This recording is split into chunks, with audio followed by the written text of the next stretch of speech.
Welcome to the Oil and Gas Report, brought to you by Katch. I'm your host, Rob Hislop. We have moved all our equipment out of our Edmonton-based studio and have headed over to Vancouver. We're in this city for the Globe 2012 conference. Now, in case you're not familiar with it, it's something that's actually been around for quite a while. It started back in 1990 and goes every 2 years. What it does is it brings together leaders of industry, all sorts of people from various industries, and they're talking about trying to make the world a better place. We've been fortunate enough to land a lot of interviews, corporate executives, international agencies, urban leaders, financial executives as well, government policymakers, as well as environmental industry executives. Of course, being from Alberta, we've got a lot of oil sands representation as well. And again, this is the Globe 2012 conference. It's held in March in Vancouver. The theme this year, building a sustainable economy for the 21st century.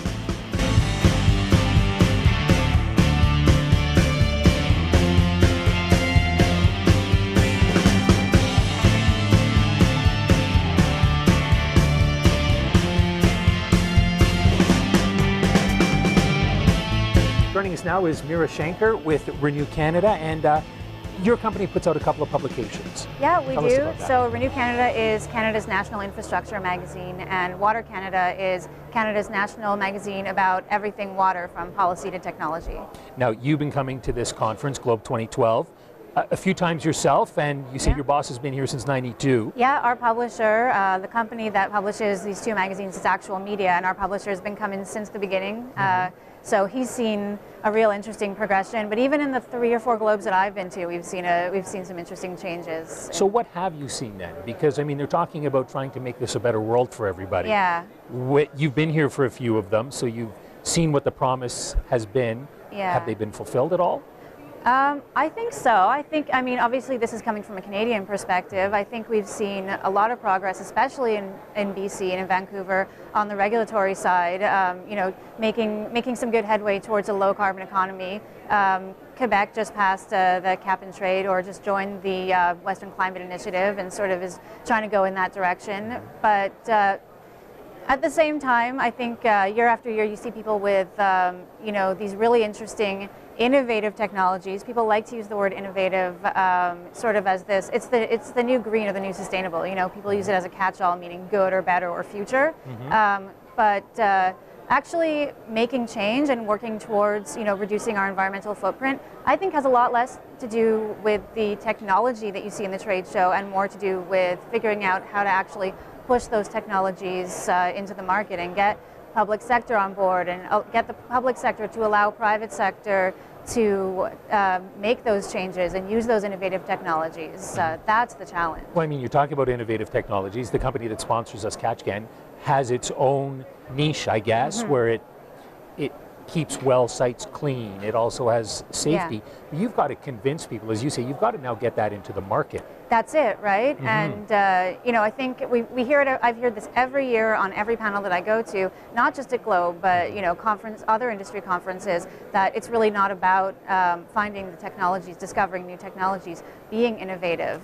You know, governments will often mandate that there must be innovation, but you know, the technologies are there. I think the innovative practices have to come in on the behavioral side, and at the institutional level and administration level, so that, you know, not that we need more, you know, further R&D, you know, more better technology. Right. The technology is there. It's the will to use it. Yeah. So I mean, this is an interesting trade show, because you've got mostly technology vendors, you know, some government, but mostly technology vendors and maybe some consultants, all trying to push what they do, or trying to sell what they do and talk about what they do. And hopefully what we're seeing in the sessions are them coming together with other key players in the industry to actually talk about, you know, moving forward at a higher, you know, sort of holistic level, looking at, you know, the industry as a whole, you know, from my perspective, when I say industry, I mean infrastructure, and figuring out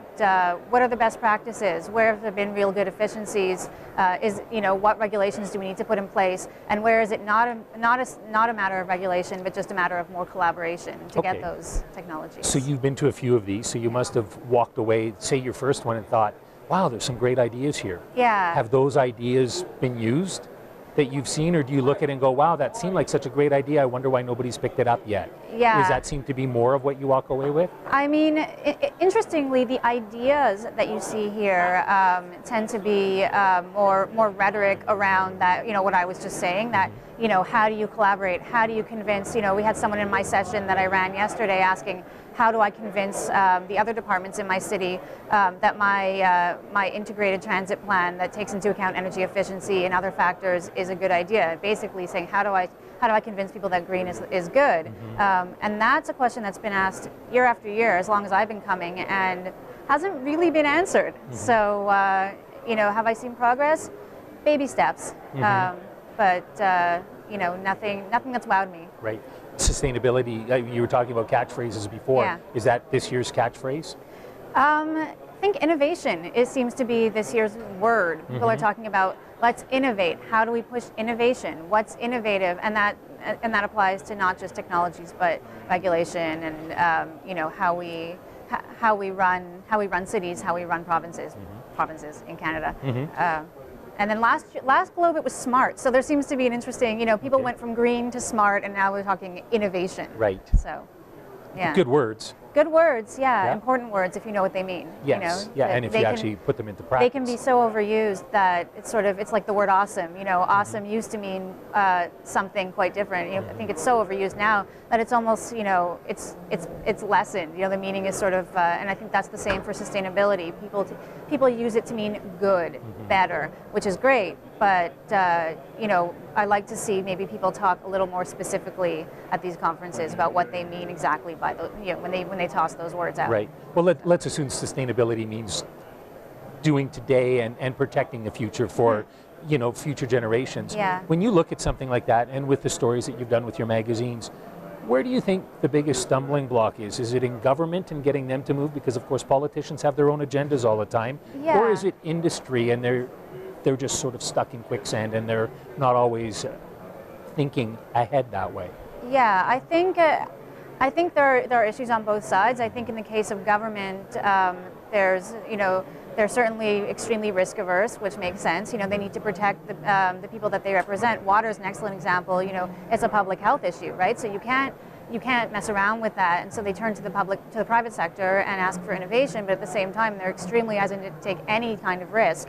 And the private sector doesn't want to be first to take a risk. They want to be second, right? So they want someone to go first and create that best practice.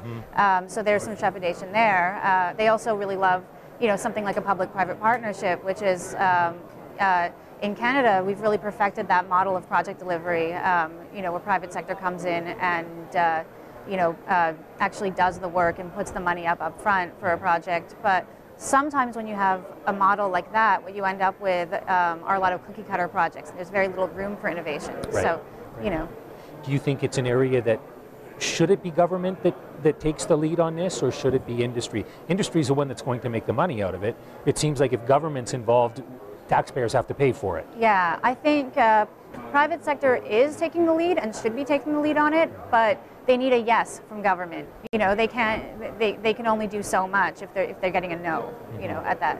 So. Great. Thank you very much, Mira. You're welcome. We've been chatting with Mira Shenker with Renew Canada.